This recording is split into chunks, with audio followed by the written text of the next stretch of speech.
നടിയെ തട്ടിക്കൊണ്ടുപോയി പീഡിപ്പിച്ച കേസിന്റെ വിധി ഡിസംബർ 8 പുറത്തു വരും എന്നാണ് ഇപ്പോൾ അറിയുന്നത്. ഇതിന്റെ വാദം കഴിഞ്ഞിട്ട് അധിക സമയമായില്ല. ഇത്ര പെട്ടെന്ന് ഇതുപോലെ പ്രമാദമായ ഒരു കേസിൽ ഒരു വിധി കോടതിക്ക് എഴുതി തീർക്കാൻ പറ്റുമോ എന്ന കാര്യത്തിൽ സംശയമുണ്ട്. എങ്കിൽ പോലും ഇനി അധികം വൈകുകയില്ല വിധി എന്ന് നമുക്ക് ഊഹിക്കാം, അല്ലെങ്കിൽ അനുമാനിക്കാം. ഇതിന്റെ വിചാരണ തുടങ്ങിയിട്ട് വർഷങ്ങളായി. ഇതിലെ പ്രധാന കഥാപാത്രങ്ങളിൽ ചിലരൊക്കെ അരങ്ങൊഴിഞ്ഞു പോവുകയും ചെയ്തു. അതിൽ പ്രധാനപ്പെട്ട ഒരാൾ തൃക്കാക്കര MLA ആയിരുന്ന കോൺഗ്രസ് നേതാവ് PT തോമസാണ്. PT തോമസിന്റെ സംയോജിതമായ ഇടപെടൽ ഉണ്ടായിരുന്നില്ലെങ്കിൽ ഒരു പക്ഷേ ഈ വിവരം ഒരിക്കലും പുറത്തു വരുമായിരുന്നില്ല. ഇതൊരു പരാതിയായിട്ട് പോലീസ് സ്റ്റേഷനിലും എത്തുമായിരുന്നില്ല. ഇനി പരാതിയായിട്ട് എത്തിയെങ്കിൽ തന്നെ പോലീസുകാരും സിനിമാ രംഗത്തുള്ള ചില മാഫിയകളും ചേർന്ന് അത് തേച്ചു മാറ്റി കളയുമായിരുന്നു. PT തോമസ് എന്നൊരു പൊതുപ്രവർത്തകൻ കൃത്യസമയത്ത് ഇടപെട്ടതുകൊണ്ടാണ് ഇതൊരു വിവാദമായതും ഇതൊരു വിഷയമായതും ഇതിലൊരു ക്രിമിനൽ കേസ് ഉണ്ടായതും അത് വിചാരണയുടെ ഘട്ടത്തിൽ എത്തിയത്. PT തോമസിന് ഈ കേസിൽ സാക്ഷിയായിട്ട് വിസ്തരിച്ചു. അതിനുശേഷമാണ് അദ്ദേഹം ഇഹലോകവാസം വെടിഞ്ഞത്. എനിക്ക് വ്യക്തിപരമായിട്ട് വളരെ അടുപ്പമുള്ള ഒരു നേതാവായിരുന്നു ശ്രീ PT തോമസ്. ഇതിൻ്റെ ചില അന്തർനാടകങ്ങളൊക്കെ അദ്ദേഹം പല സമയങ്ങളിലായിട്ട് എന്നോട് സംസാരിച്ചിട്ടുണ്ട്. ചിലതൊക്കെ ഞാൻ അദ്ദേഹത്തിൽ നിന്ന് ചോദിച്ചറിഞ്ഞിട്ടുണ്ട്. ചിലതൊക്കെ അദ്ദേഹത്തോട് അടുപ്പമുള്ള മറ്റ് ചില കോൺഗ്രസ് നേതാക്കൾ പറഞ്ഞും അറിയാം. ഇതിനെ സംബന്ധിച്ച് PT തോമസ് തന്നെ പറഞ്ഞിട്ടുള്ള കാര്യം, അദ്ദേഹം യാദൃച്ഛികമായിട്ടാണ് ഇതിൽ ചെന്നപ്പെട്ടത്. ഒരു ദിവസം ഏതാണ്ട് 11:30 മണിയോടെ അടുത്ത സമയത്ത് രാത്രി ആൻഡോ ജോസഫ് എന്ന പേരുള്ള ഒരു സിനിമാ നിർമ്മാതാവ് ഇദ്ദേഹത്തിൻ്റെ വീടിൻ്റെ സമീപത്ത് താമസിച്ചു. ആൻഡോ ജോസഫ് ഒരു കോൺഗ്രസ്സുകാരനാണ്. നമ്മുടെ മെഗാസ്റ്റാർ മമ്മൂട്ടിയുടെ വലിയൊരു അടുപ്പക്കാരനായിട്ട് അറിയപ്പെടുന്ന വ്യക്തിയാണ്. അദ്ദേഹം ഫോണിൽ വിളിച്ച് PT തോമസിനോട് വളരെ ദാരുണമായൊരു സംഭവം ഉണ്ടായിട്ടുണ്ട്, ഉടനെ അദ്ദേഹത്തോടൊപ്പം ചെല്ലണം എന്നാവശ്യപ്പെട്ടു. അതിൻ്റെ അടിസ്ഥാനത്തിൽ ആൻഡോ ജോസഫിൻ്റെ കൂടെ PT തോമസ് ഈ നടനും നിർമ്മാതാവും സംവിധായകനുമായ ലാലിൻ്റെ സ്റ്റുഡിയോയിലേക്ക് ചെല്ലുകയാണ്. ലാലിൻ്റെ വീട്ടിലേക്കാണ് ഈ പീഡിപ്പിക്കപ്പെട്ട സിനിമാ നടി എത്തിപ്പെട്ടത്. അവർ ഭയങ്കരമായി കരയുന്നുണ്ടായിരുന്നു, ഓക്കാനിക്കുന്നുണ്ടായിരുന്നു. അപ്പോൾ എന്താണ് സംഭവം എന്ന് ചോദിച്ചപ്പോൾ പൊട്ടിക്കരഞ്ഞുകൊണ്ട് ഈ നടി അവർ നേരിടേണ്ടി വന്ന അനുഭവം അവിടെ ആവർത്തിച്ചു. ഇത് ലാലിനോടും അവർ പറഞ്ഞിരുന്നു. ലാൽ വിളിച്ചിട്ടാണ് ആൻഡോ ജോസഫ് വന്നത്. ആൻഡോ ജോസഫിന് ഒറ്റയ്ക്ക് പോകാൻ ഒരു ചാഞ്ചല്യം തോന്നിയത് കൊണ്ടാണ് PT തോമസിനെ വിളിച്ചത്. അങ്ങനെയാണ് PT തോമസ് അവിടെ ചെന്നപ്പെട്ടത്.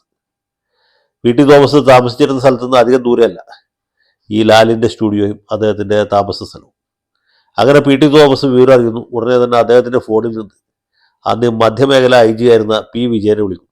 ഈ വിജയൻ വളരെ കർക്കശക്കാരനും കർത്തവ്യ വ്യഗ്രനുമായിട്ടുള്ള ഒരു പോലീസ് ഉദ്യോഗസ്ഥനാണ്. അതിൻ്റെ തൊട്ടു പിന്നാലെ പോലീസ് മേധാവിയെ വിളിക്കുന്നു, മറ്റ് പ്രധാനപ്പെട്ട ആളുകളെ വിളിക്കുന്നു. അങ്ങനെയാണ് ഇതൊരു കമ്പൈൻഡ് രൂപത്തിലെത്തുന്നത്. അപ്പോൾ പോലീസ് കേസ് രജിസ്റ്റർ ചെയ്യുകയോ അന്വേഷണം ആരംഭിക്കുകയൊന്നും ചേർന്നില്ല.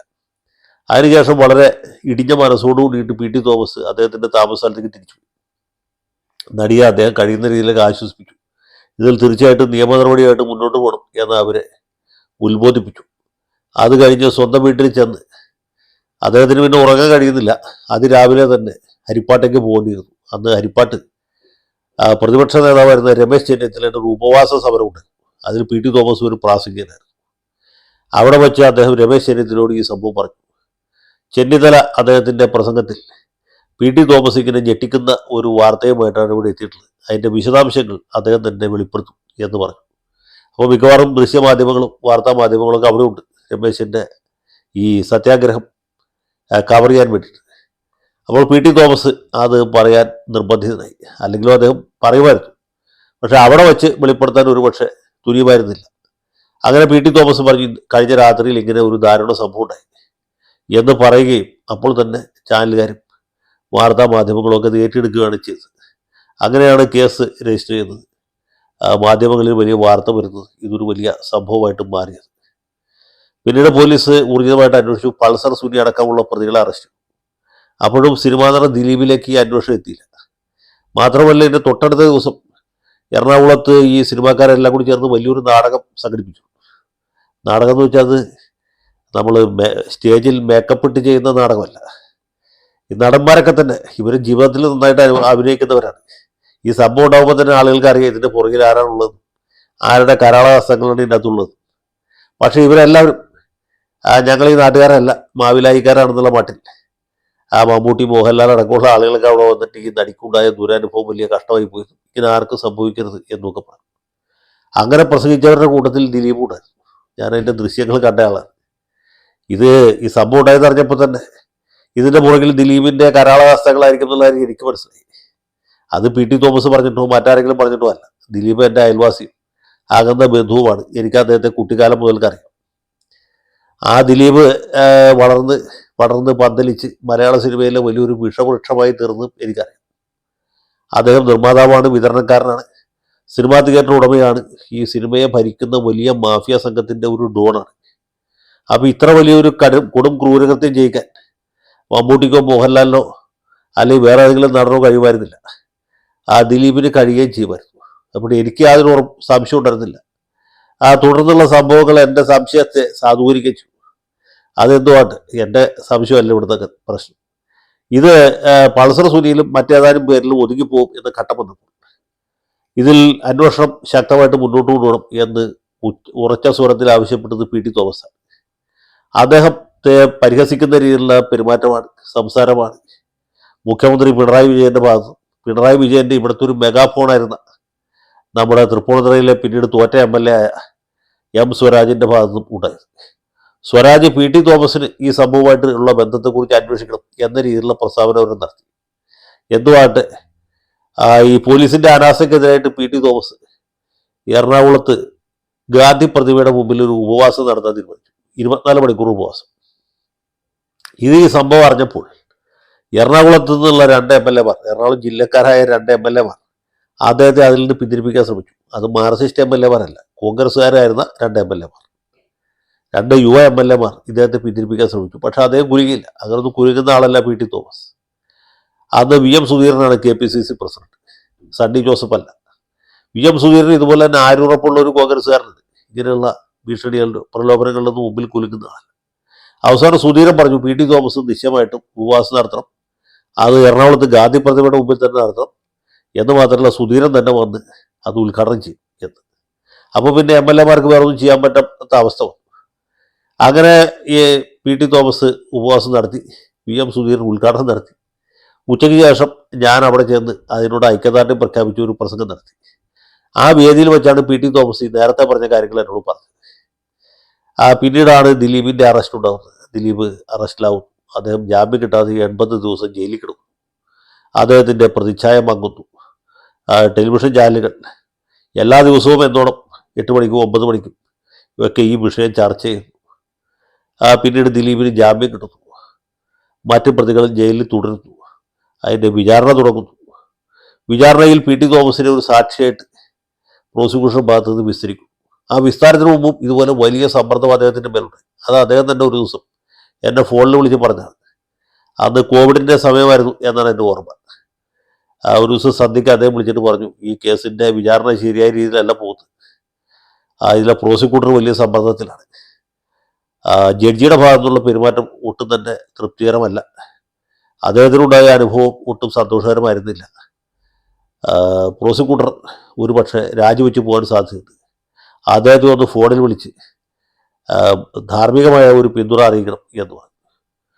അങ്ങനെ പല സംഭവങ്ങൾ അതിനിടയ്ക്കൊന്നും ഉണ്ടാകുന്നുണ്ട്. അതിനിടയ്ക്ക് തോമസ് പറഞ്ഞ ഒരു കാര്യം, കോൺഗ്രസ് പാർട്ടിക്കകത്ത് തന്നെയുള്ള പല ആളുകളും ഇദ്ദേഹത്തിൻ്റെ മേൽ ഒളിഞ്ഞു തെളിഞ്ഞും ഒക്കെ സമ്മർദ്ദം ചെലുത്തി.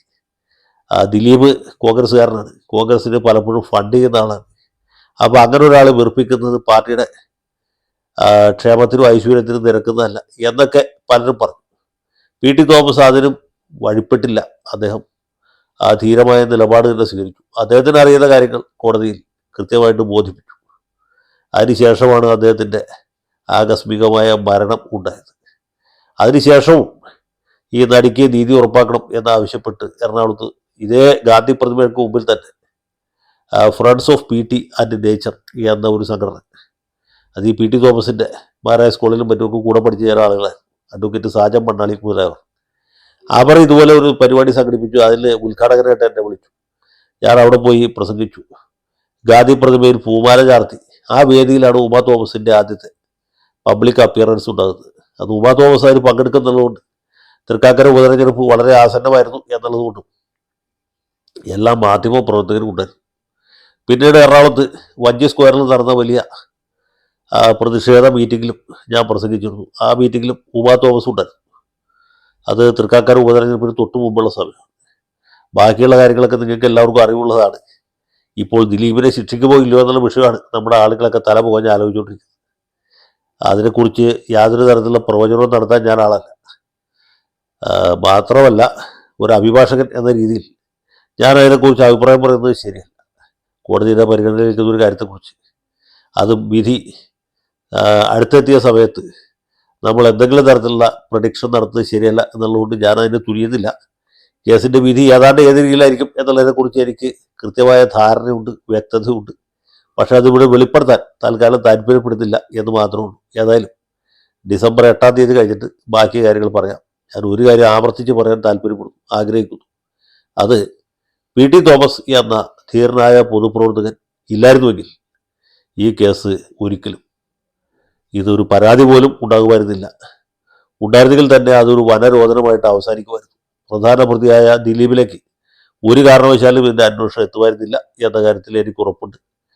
യശശരീരനായ PT തോമസിൻ്റെ സ്മരണയ്ക്ക് മുന്നിൽ ഒരിക്കൽ കൂടി ആദരാഞ്ജലി അർപ്പിക്കുന്നു.